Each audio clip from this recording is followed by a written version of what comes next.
Good morning, everybody. Thanks so much for joining us today. We're just going to wait for a few more people to join today's session. So we'll just wait for a couple more minutes.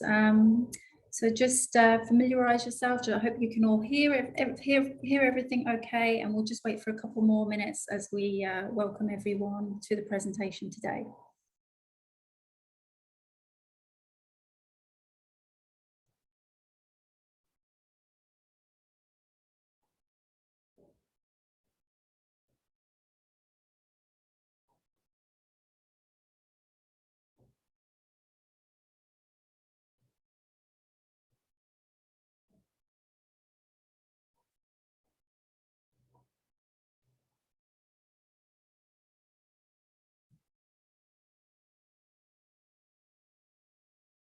Probably just wait for about one more minute. We've got a few more people who are joining today's presentation.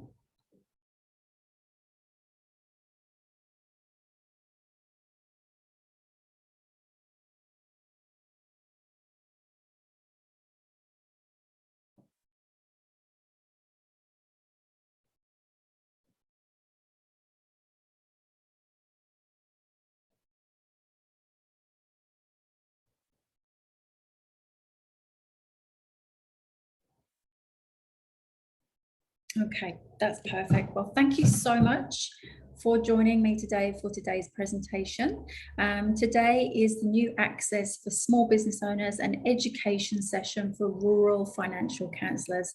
My name is Mel Novak. I'm the Small Business Engagement Manager from Beyond Blue. I'll start off first of all with an acknowledgement of country. Beyond Blue acknowledges the traditional owners of the land on which we stand, the Wurundjeri people of the Kulin Nation. We pay our respect to elders past, present and future, and as an organisation with national reach, we extend our respect to all elders and Aboriginal and Torres Strait Islander people across Australia. I'll also provide a mental health acknowledgement. Beyond Blue acknowledges those who are living with and managing mental health conditions such as anxiety and depression, their families, friends and supporters, and those affected by suicide. Thank you so much for coming along to today's presentation. We were really keen to provide this educational session for rural financial counsellors, particularly after we attended the FCA FCA National Conference, earlier in the year up in Cairns, and we spoke to a number of financial counsellors who actually told us that they'd never heard of the new Access for Small Business Owners program, or they would like to understand more. So we really wanted to run this educational session to let financial counsellors, particularly those in the rural areas, understand more about what New Access for Small Business Owners program is, how it was formed, what it was put together for, who it's for, and most importantly, how it can help small business owners and help get them back on their feet once they've been going through challenging times. So let's get straight to it. What is New Access for Small Business Owners? Well, in a nutshell, New Access for Small Business Owners is a fully funded mental health coaching program. Now, I must be honest with you, I'm always a little bit reluctant to call it a mental health coaching program because the term mental health can have a little bit of stigma attached to it. I want to point out here that the majority of people who actually put themselves forward for the program, inquire about the program, do not have a mental health condition. The majority of people who reach out for the program have no mental health condition whatsoever. They're just going through a very stressful time. They're dealing with stress, they're dealing with worry, they might be dealing with a little bit of anxiety, but they actually don't have a mental health condition. And I think that's really important to point out. The program is specifically developed for small business owners. So it's been specifically tailored and developed with small business owners in mind. It is scheduled to run until December 2022. However, we are extremely optimistic that it will be extended until 2023. The coaches who provide the coaching are not clinicians, they're not doctors, they're not therapists, they're not psychologists, they're actually small business owners themselves. They're people who've come from a small business owner background, and so they know what it's like to run a small business. They know what the challenges are that small business owners go through. They've walked in the same shoes as a small business owner, and they understand what it's like. And this is really important. When we get the feedback from small business owners who've gone through the coaching, they'll often say the thing that they like the most about the new Access for Small Business Owners coaching program is the fact that their coach was a small business owner just like them. They often say, you know what, I really like my coach. I felt like we had a really strong relationship. It was someone I trusted, and it was someone that I felt I could relate to because they'd also run a small business owner just like me. It's 100% confidential. Now, this is really important when it comes to small business owners who are going through difficult times, particularly when it comes to small business owners who are going through financial distress. We find that when it comes to financial distress, we can have small business owners who are very worried about the impact that that can have on their reputation as a small business owner. And so if they know that the issues about their business were to get out into the open, it could actually affect their business reputation. And so the fact that whatever they discuss with their coach stays within the confines of the coaching arena is really, really important. The course and the coaching sessions are 100% confidential. There's no requirement for a doctor's referral.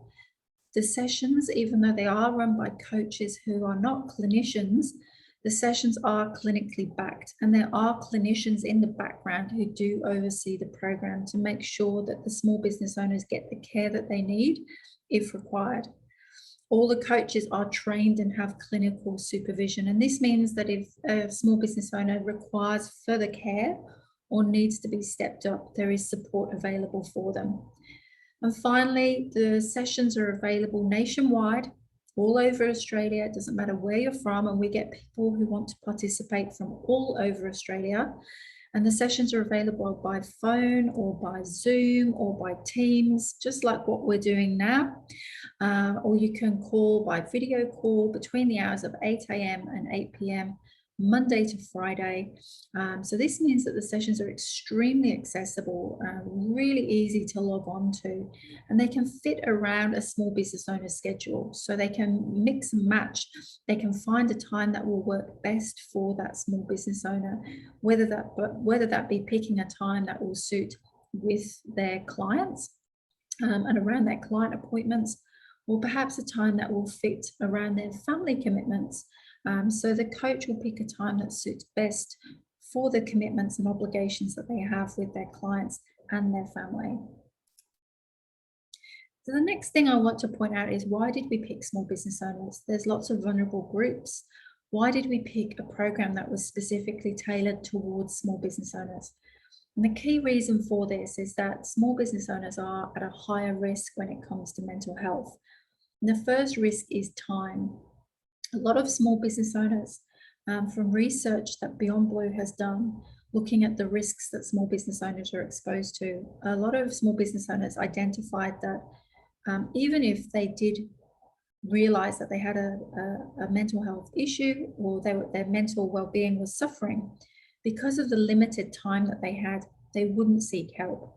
What they were saying was, I don't have enough time. I don't have enough time to see my GP or to see a counsellor or see a psychologist because my business is struggling. I have to spend time on my business. I have to spend time with my staff. I have to spend time with my employees. Right now, I just don't have time to deal with the fact that my well-being is suffering. So we knew that that was a real issue. The other thing that we knew was a problem is that small business owners tend to prioritize lots of other things other than their well-being. They tend to prioritize their business and even their staff over their own mental health. Their own mental health and well-being tended to be very, very low on their list of priorities, rather than wanting to know that their business was successful, their business was trading, that there was money coming through the door, that their staff were okay. We actually saw a lot of small business owners who were more worried about the well-being and health of their staff than they were about the well-being and health of themselves. It actually was quite common for us to see small business owners who actually went to work while they were unwell. We've seen incidences of small business owners who've actually had heart attacks and discharged themselves from hospital and gone back to work because their business was struggling. That's how significantly challenged small business owners can be when it comes to not taking their health seriously.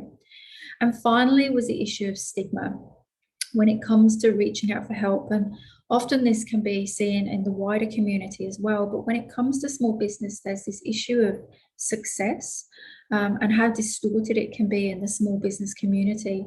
And unfortunately, when you reach out for help as a small business owner, for some reason that can be interpreted as meaning that you're not successful in business. Just because you put your hand up and say, I'm struggling with my mental health, that for some reason means, oh, I'm not successful in business. And of course, the two are not connected whatsoever. We've actually seen people who've come through this program who are extremely successful business owners who've got, national businesses that are extremely successful, but they might be struggling with stress or workplace stress or a bit of anxiety. The two are not related. You can have a mental health condition or be struggling with your well-being and still be successful in business. But for some reason, there is stigma attached to this area, and that stigma can actually prevent people from reaching out for help. I just want to touch upon the mental health continuum here. Now, this is something that we talk about a lot at Beyond Blue, and it's a great tool to actually help you pinpoint how to place someone when it comes to assessing their mental well-being. And this is a really great way for us to work out how is NASBO placed when it comes to identifying, is NASBO the best resource to refer one of your clients to? And I'd really like you to think about this when you're talking to a client. When a client has been referred to you, or it's someone that you're talking to and you're thinking, okay, is this a client that I could recommend to the New Access for Small Business Owners program? The best thing for us to think about here is when it comes to mental health, our mental health and well-being is not static, it is complex, and it can move all the time depending on what's going on around us, what other stimuli is going on around us, what we're exposed to. And what we can see here is that at one end of this spectrum, if you like, we can see the blue end, which is flourishing, everything great. This is what I class as utopia. The world is perfect and everything around us is perfect. I actually think this is quite unnatural. Like, for us to be in this frame of mind all the time would be great, but it's also quite unusual. And then at the other end of the spectrum, we have complete polar opposite. This is severely impacted, where we see people whose mental health is really not great. This is where we see people who are self-harming, there's high conflict in their life, things are really not going well, perhaps they're dealing with unemployment, conflict, severe financial distress and hardship. We see self-harm, we see suicide, we see suicidal ideation. But then you've got all the gradients in between, and where we like to see people sitting is this healthy range. Where people are engaging, they have friendships, they've got relationships, they can hold down a job, they feel supported, there's emotional stability, there's a feeling of calm, there's a feeling of flow. But of course, we will not always be in this frame, this state, and it's very natural to move out of this state depending on what's going on around us. We can have relationship disputes, there can be relationship breakdowns, there could be loss, there could be disputes that happen throughout the day, there could be bereavements, all sort of things can happen which can cause us to fall out of that healthy frame of mind. The worry is when we fall out of this healthy state for more than 2 weeks, fall into that at-risk or struggling stage, which is where we see people withdrawing, not sleeping too well, working long hours, finding difficulty engaging with others, not enjoying the things they used to enjoy, wanting to be alone, wanting to isolate, maybe drinking too much alcohol, losing their temper, starting to snap, maybe being emotional, crying, breaking down, not knowing how to articulate how they're feeling, growing frustrated, taking longer to perform tasks that they used to, not being able to focus, being completely overwhelmed with the tasks they have at hand. And if somebody is under that kind of pressure or in that state for more than 2 weeks, that can actually be very dangerous. And we can see people move from that stage into the red stage, into a more critical stage, very quickly. And what we would like to see at this stage, this at-risk struggling stage, is somebody recommended help.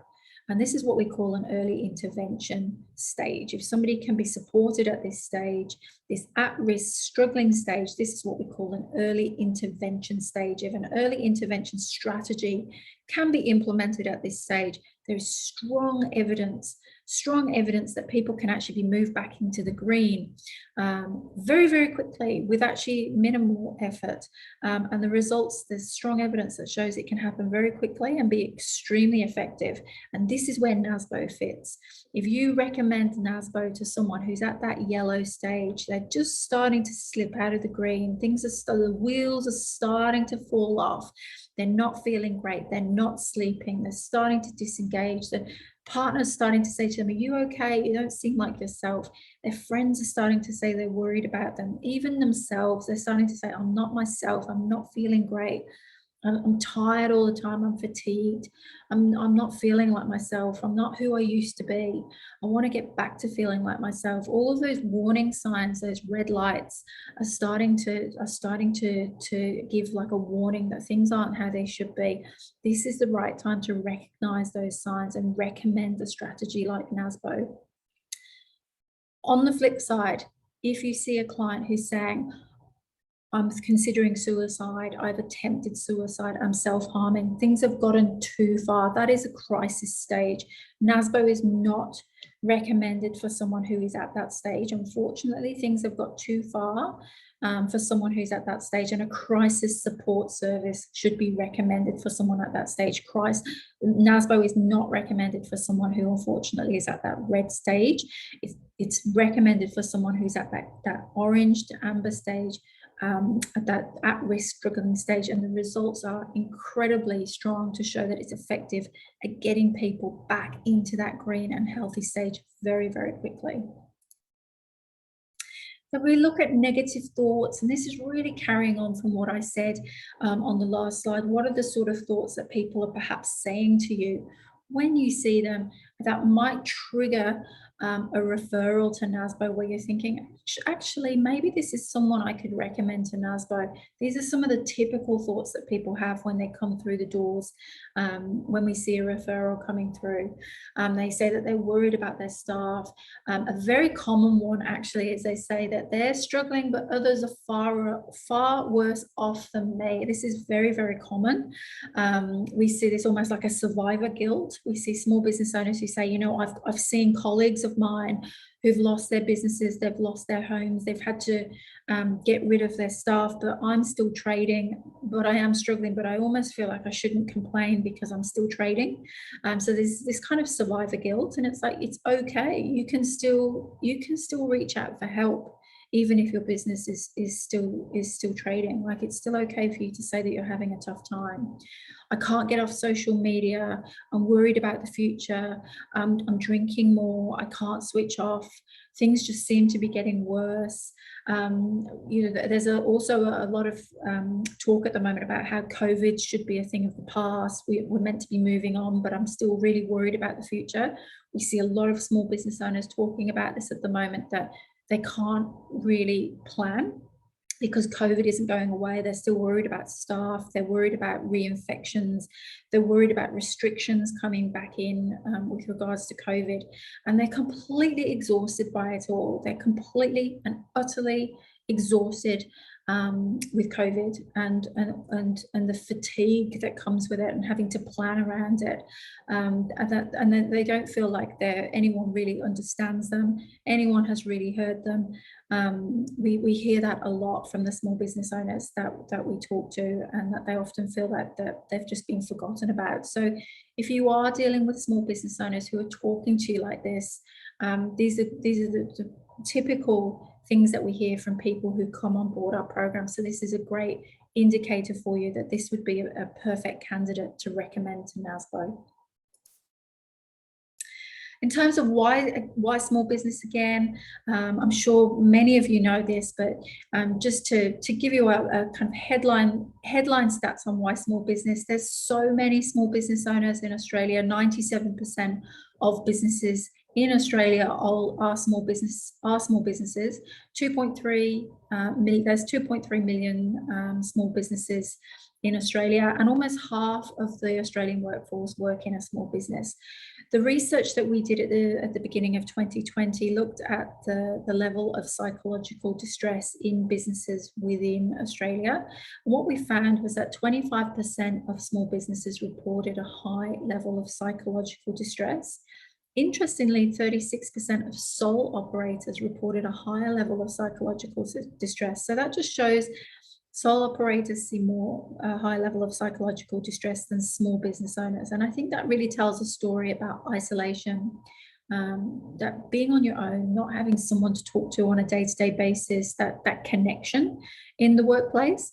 Interestingly, we did this study with medium to larger size organizations, and we just didn't find that connection. That reporting of psychological distress just wasn't there. And again, it shows the fact that when you work in a medium to larger size organization, you don't have that pressure that a sole trader or small business owner has.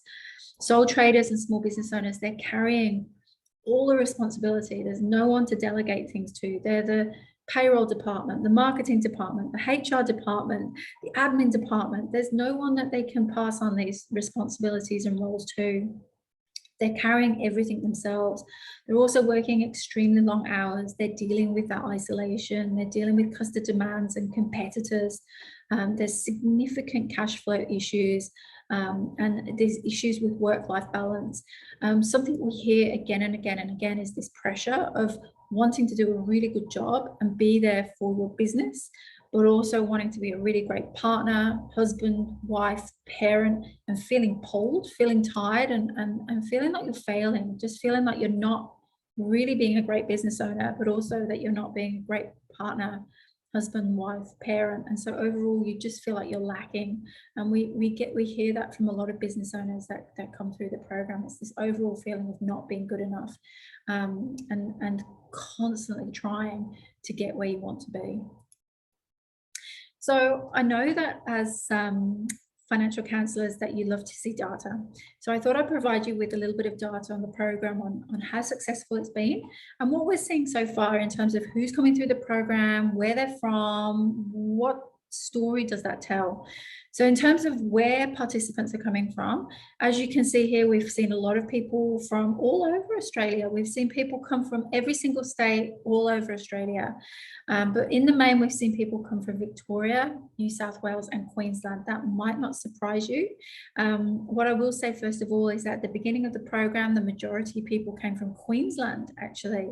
And then when the Victorian lockdown was announced, we saw a huge amount of people come from Victoria, and then we saw a huge jump of people come from New South Wales when the New South Wales lockdown was announced. So I think that really tells a story about lockdowns and restrictions and the pressure on small business owners. Literally, as soon as the lockdowns were announced, we saw massive jumps in people coming on board. So we know lockdowns impact mental health of small business owners.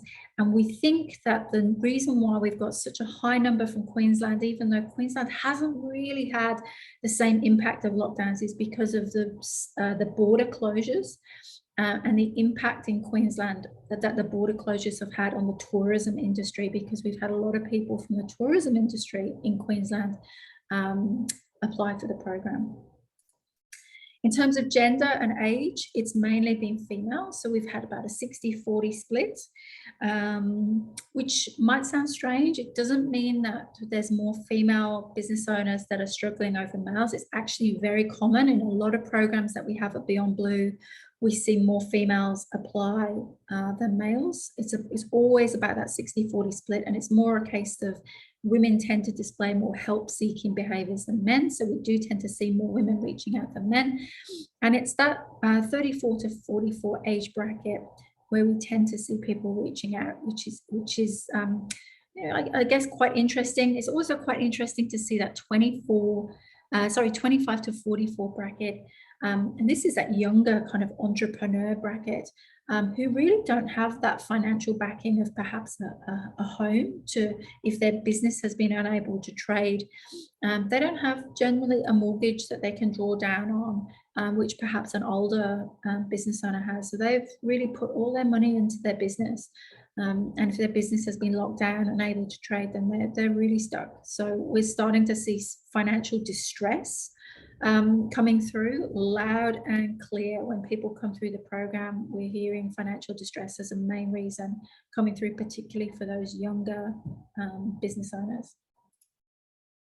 In terms of assessments by industry, you'll see here arts and recreation. Arts and recreation is in #1 spot. So arts is obviously arts, like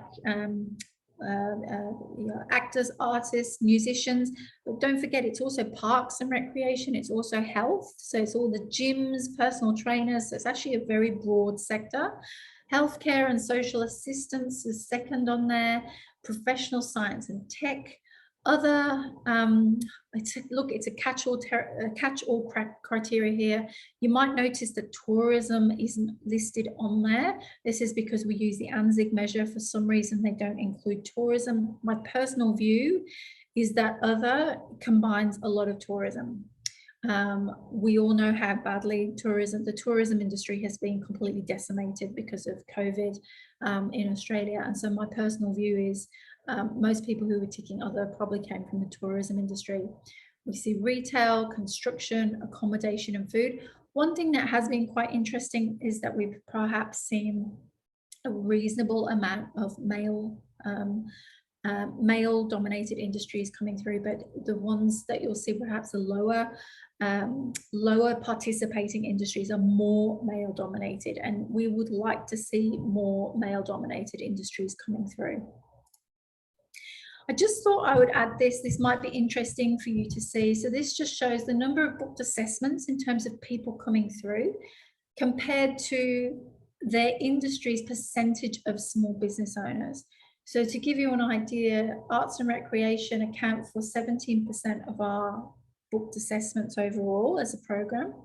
But arts and recreation as a percentage of small business owners in Australia only accounts for 1% of small business owners. So it's a very small percentage of small business owners in Australia. Whereas if you look at construction, for example, construction accounts for a huge number of small business owners in Australia, whereas we're only getting 7% of those that are booking in with us as a program. So again, that shows us that we're not really penetrating certain industries as much as we should. I mean, if you look at rental and hiring and transport, again, there's some really big gaps there. Agriculture, forestry and fishing, again, that accounts for 8% of small business owners in Australia. We're only getting 2%. And that might be quite relevant for rural financial counsellors. If we think about farming, for example, we're getting a very small portion. So again, we're really keen to look at ways that we can penetrate these sectors differently and really engage with these industries to really build awareness of the program and let these small business owners know what's available to them. I thought I'd include a slide here on remoteness because we are dealing with, your rural financial counsellors. You might like to know, how has this program gone in terms of, rural engagement? Well, to be honest with you, we've engaged with participants, with small business owners all over Australia, but in terms of the participation has mainly been in major cities, in metro and inner regional areas. We haven't had as much participation in rural and remote Australia, and that has been very disappointing for us. We've done letterbox drops, we've done rural visits, we've done rural trips, we've done webinars, we've done road shows, And we've really tried to engage with different demographics, with different industries as much as we can, but it's really our engagement with those who are based in the rural areas, which we're trying to do as much as possible to spread the awareness about this program, which is why one of the reasons why we really wanted to meet with all of you today is to raise awareness about this program and let people know, if they are in need, let people know that this program is available. Primary reason for referral is work-related stress, followed by general anxiety and depression. It's interesting to know that COVID-related stress is still up there. Small business owners are still really worried about COVID. That has never ever gone away. Relationship stress is also being mentioned. It's interesting to see that a lot of people who come through the program also mention financial distress. I think it's worth mentioning here that financial distress isn't put down as a data collection point, which is just beyond me. I don't know why, but anecdotally, our coaches are telling us that almost every single person who comes on the program is mentioning financial distress as a reason for why they're feeling the way that they do. So I think that's really relevant, and it's really pertinent to what you do. In terms of referral source, we get the majority of our referrals coming through social media. We do a lot of advertising on social media, such as Facebook, LinkedIn, Twitter. Again, this might be a reason why we're not getting as many participants come through from rural and remote Australia. Perhaps they're not engaging as much with social media. Perhaps there's a different way in which we could engage with communities in rural and remote Australia. I'll be really keen to get your feedback and hear your ideas if you think there's another method we could be using. Word of mouth, other and industry channel is all of our engagement with stakeholders such as yourself. If you combine all of those together, that would kind of be in the same amount as social media. So that is quite promising.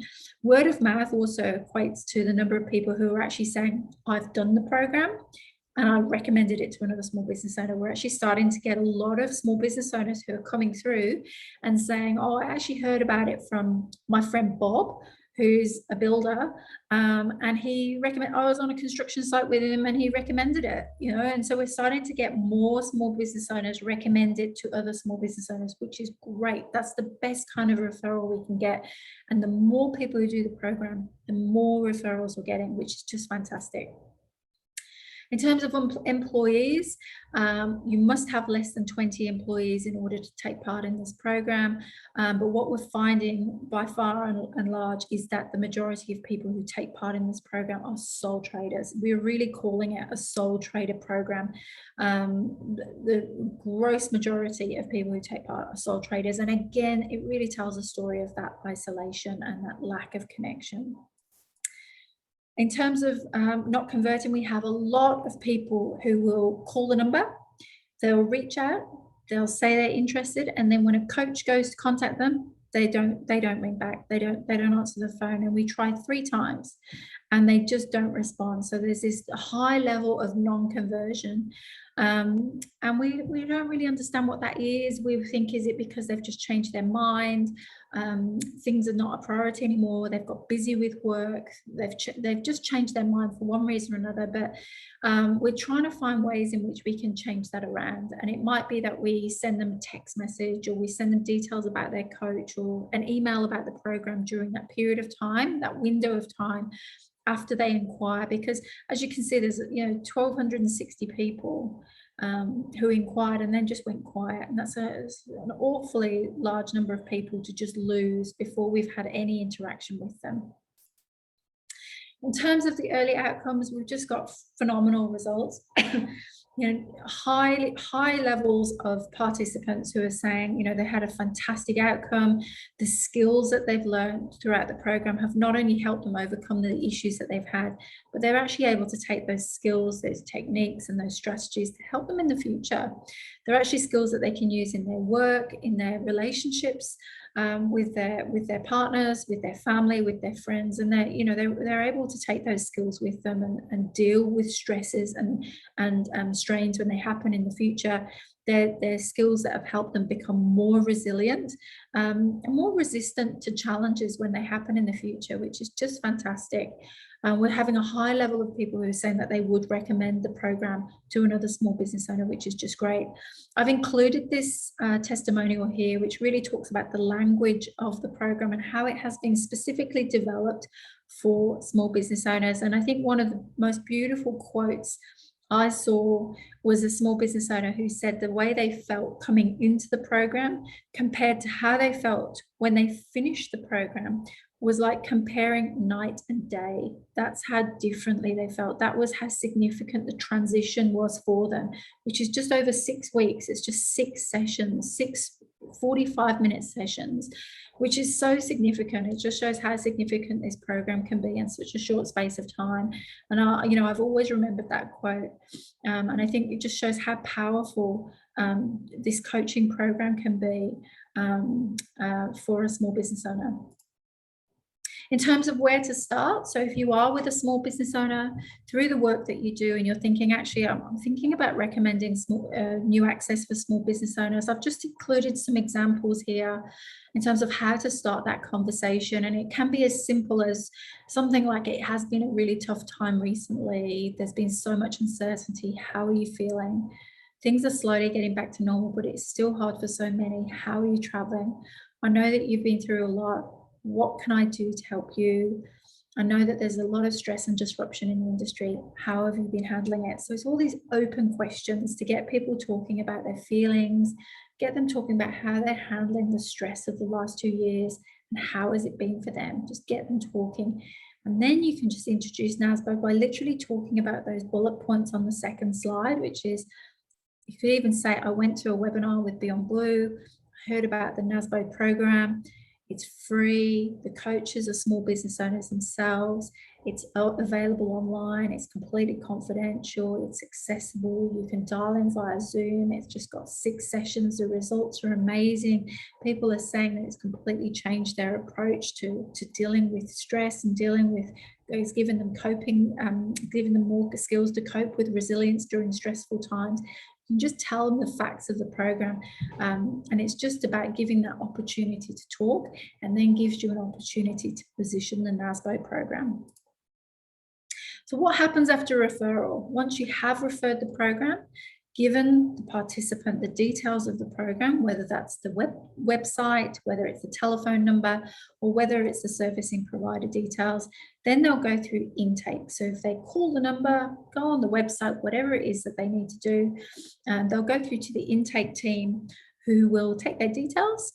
And the intake team, really their key job is to make sure, is this person eligible? So they're going to find out, first of all, are you a small business owner? It might sound like a strange thing to say, but we do get some people who call up who are not small business owners. They're actually employees.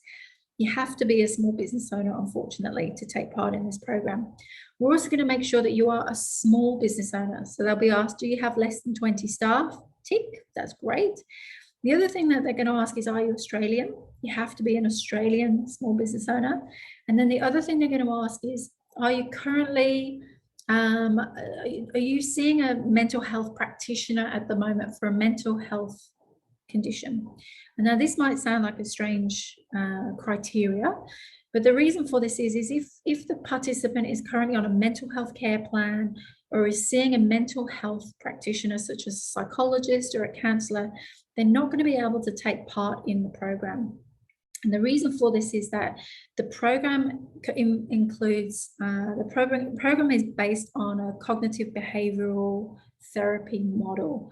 And so the theory is that if they're going through therapy with a psychologist or a counsellor at the same time as going through CBT with NASBO, the two methodologies together could be overwhelming for a participant. And so what we would suggest is do your mental health care plan. So say if they've got 10 sessions on a mental health care plan, we'd say do that first. and then do NASBO. Just can't do both together. It's just like that. So presuming they're not on a mental health care plan or something like that, and they meet all of the eligibility criteria, they'd be booked in for their assessment with their coach, which is normally about 3 to 4 days after their intake call. And on their assessment, they will meet their coach. They'll go through their introduction with their coach. It will be the same coach they'll have for their 6 sessions. They'll go through the questionnaires, which are almost like psychological based questionnaires, like a K10. They'll go through their problem statement. So what are the issues you have at the moment? Maybe it's dealing with COVID, fear of the future. I've had to go through lockdowns. I'm worried about my finances, whatever the case may be. We'll go through some treatment goals. They'll provide some guided help there and then. They'll go through what coaching they'll provide, and then they'll review how that progress will work, and they'll work on those goals together. It's not something that the coach says, okay, I'm going to do this for you. It's very pragmatic, and it's something that the coach and the participant work on together. If you're thinking right now, okay, this sounds great, there's actually someone I'm working with at the moment who I'd like to make a referral to, or maybe there's someone in the future that this might be relevant for, and you think, actually, I'd like to take down the details. Here are the details. What I would recommend is taking the telephone number down. The only reason is that on our website, there's actually 2 different types of new access programs, and it can get a little bit confusing for a participant. Sometimes they go to the wrong new access program.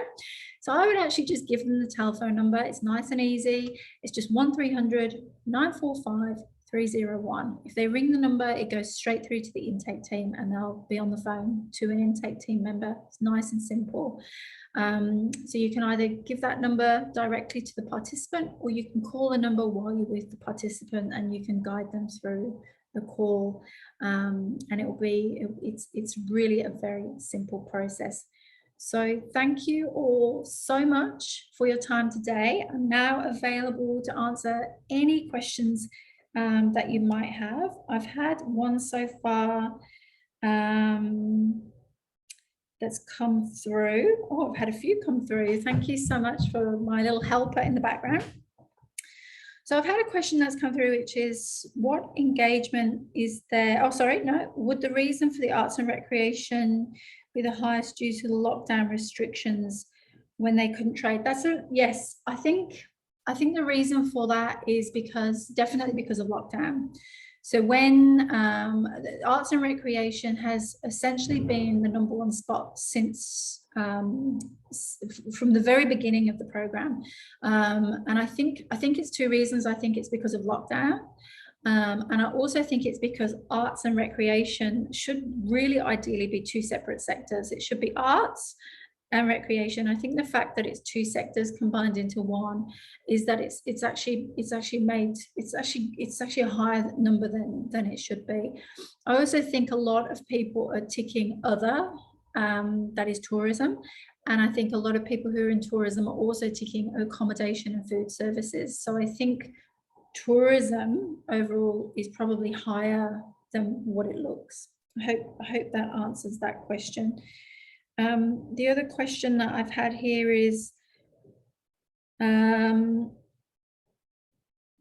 what engagement is there with the financial counsellor referrer, if any, during or after the referral to NASBO? Okay, so this is a really good question. So I know that there are some programs that are available at the moment where they almost offer like a triage service where the financial counsellor is very much involved with that process. Unfortunately, NASBO is not like that. So NASBO is a program where it is really highly confidential, and it is between the coach, the servicing provider, and the participant. So there wouldn't be any feedback available, certainly not between the coach or the servicing provider, which is Royal Fellowship Queensland, and the financial counsellor. However, if the participant, your client, wanted to discuss their coaching sessions with you, that's absolutely their choice. And if they wanted to do that, then I would certainly encourage you to discuss that with them. Next question.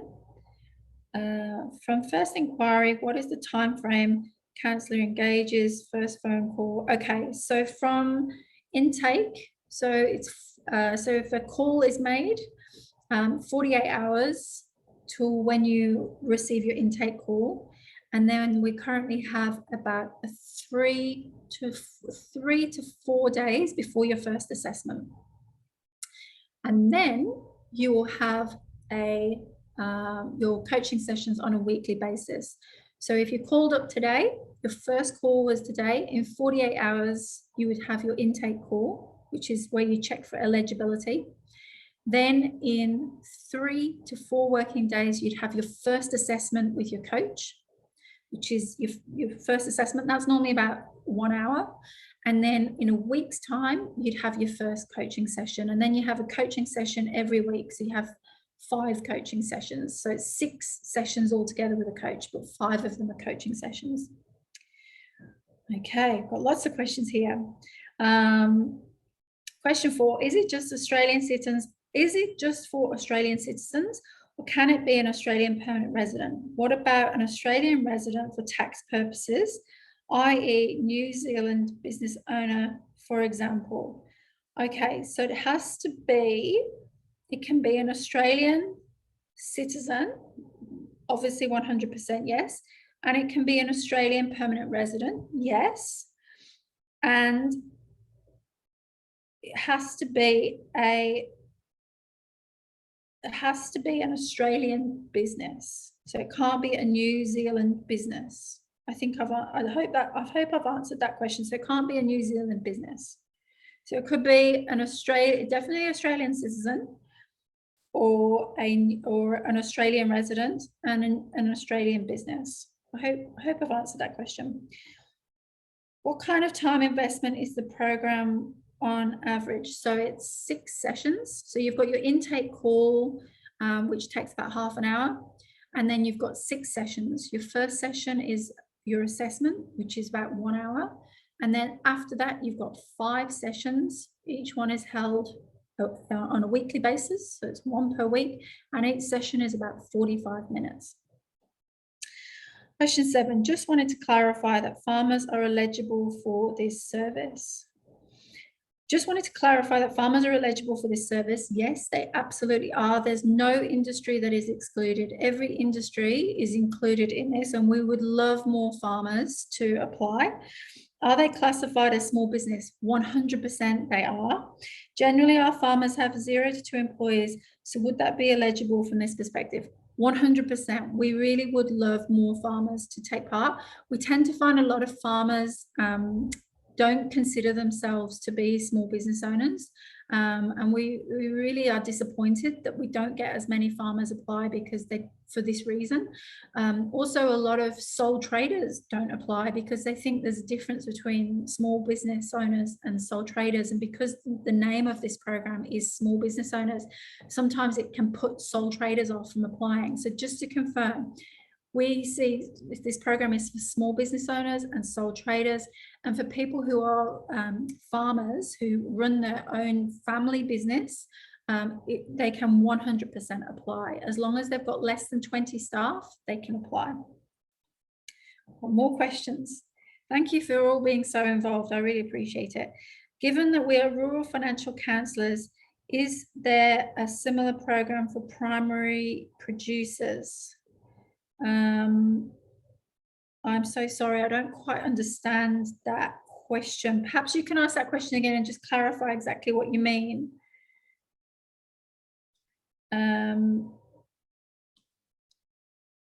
Are any of these available after hours? So our hours are Monday to Friday, 8 a.m. to 8 p.m. We are at the moment, so it's a good question, we are at the moment considering extending the hours for a weekend service, and we're looking at options at the moment. So we have a proposal going in at the moment to look at extending, not necessarily until after 8, but extending the service for a weekend service. So it's a watch this space at the moment. Let me just see if I've got another question. If it is discovered that a client needs more support, What do they do? That's a really good question. Thank you so much for asking that. So you know how I mentioned earlier that the coaches are not clinicians, but there is a clinical team in the background. So every time a coach meets with a client, they have to discuss, even though it's completely confidential, they have to discuss that meeting with a clinician. And if anything comes up in that meeting that is a concern, the appropriate action will be taken. So this has happened very, very rarely. I think we've had over 2,000 participants who've come through the program, and I think maybe on 2 occasions it has become apparent that there has been a risk. A participant has indicated that they might be at risk of suicide, and in those cases we've had to step that participant. We call it stepping them up. They've had to be stepped up in terms of the care that they need. And what that means is it's no longer appropriate for them to be cared for by their coach. There's a risk to their health. So we have to step that person up to either their GP or crisis support. And so that's what the clinicians will take ownership of. And so in those cases, we would contact the individual's GP, or we would refer them to crisis support. But either way, we would make sure that they were not left on their own, and we would make sure that they got the support that they needed and that their family was notified. And then once they'd got the appropriate care, they'd absolutely be allowed to take part in the program again. And we'd make sure that all of that was recorded, that it was all documented, and that all of the people that they were referred to were involved in the process. I'm just wondering if there's any extra questions. Feel free to ask any extra questions. I think there's one more coming through. Is coaching online only? So it's not face-to-face. It can be done over the phone. It can be done online. When we do online, it can be done through pretty much any platform. So we do Teams, we do WebEx, we do Ring Central, we do Zoom, we do whichever platform is best for the client, whichever is best for them. Some people just want to do it over the phone, but we don't do face-to-face. I think some people have, most people, when we did the original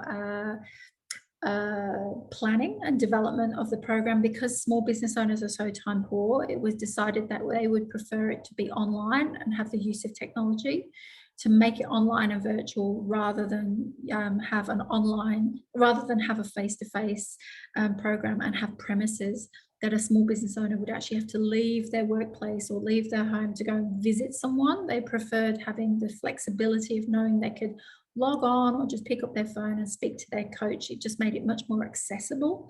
And that accessibility previously was a barrier to them getting help. I have another question here.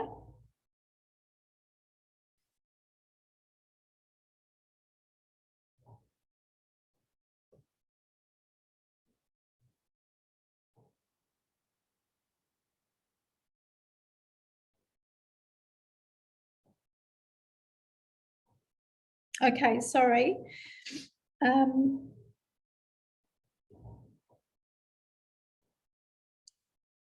think I understand what you mean by the primary. Given we are rural financial counsellors, is there a similar program for primary producers? And it says rural West cover any primary production and all rural regional small business in Western Australia. So I just want to confirm here, this is a national program. So it's the same program nationwide. So whichever, so whether you're whichever type of financial counsellor you are, it's the same program that you can recommend. I hope that answers your question. We've got a few more minutes, so if any of you have any more questions. Is there an opportunity for NASBO to refer these clients to the Rural Financial Counselling Small Business Support Program, or at least make them aware of our service? 100%. So we have 18 coaches at the moment, and they have a referral spreadsheet, if you like, and whenever they are dealing with a client, they have to make appropriate referrals. So if they're dealing with a participant or a client who is in a rural area, they will always make cross referrals. And I know that we do make cross referrals. We make cross referrals to the Small Business Debt Helpline, to Financial Counselling Australia, and to rural financial counselling. And our coaches have training to ensure that their education is kept up to speed, and that they can make those appropriate referrals. So yes, we do make those cross referrals, and I know that a number of participants have really benefited from that.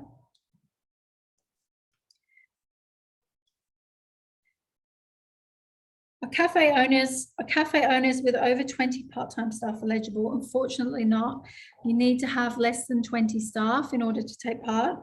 Even though they're part-time, it's more than 20 staff. So you have to have less than 20 staff in order to take part. Can a client return after their allocated sessions? Now, this is a really good question. There's always been a bit of a bone of contention over this. So I'm going to say yes. There may be some questions that are required about, has there been a relapse? Okay, so what we like to see with NASBO is that people have improved, and they've learned skills and techniques and strategies in order to not only overcome the issues that they had when they came into the program, but they've actually learned some skills and techniques that they can use to help overcome issues when they have in the future. But what can happen is that people will relapse, and we'll always check in on them. We check in on them months ahead to make sure. So it's not a case of you leave the program and suddenly you're forgotten about. The coach will check in on them, and it is possible that people can relapse, although I think the relapse rate is less.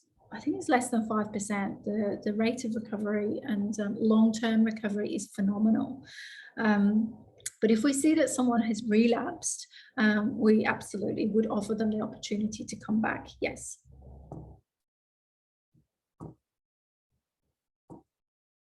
Okay. I think I've had all the questions. Oh, I think that's it. I think we've had all the questions. So I've never had so many questions in one of these sessions that I ran. So I just want to say a tremendous thank you to all of you for being so involved. I can see that you're really heavily engaged in this session, so a huge thank you. It's always a delight running a session when you can see that people are really enjoying it and really engaged, so thank you so much. What we will do is we'll send a copy of the slides, we'll send a copy of the recording, so that you all have a copy of this. And if you have any questions ongoing, or if anything comes to mind, please reach out. We'd be more than happy to answer any questions that you have beyond this presentation. I have included the inquiry details on the screen here. Like I said before, I would really recommend you use the telephone number. That's probably the best way for your clients to get in touch. But beyond this, thank you so much once again for attending today's session. And on behalf of myself and Beyond Blue, I wish you all a great afternoon ahead. Thanks so much.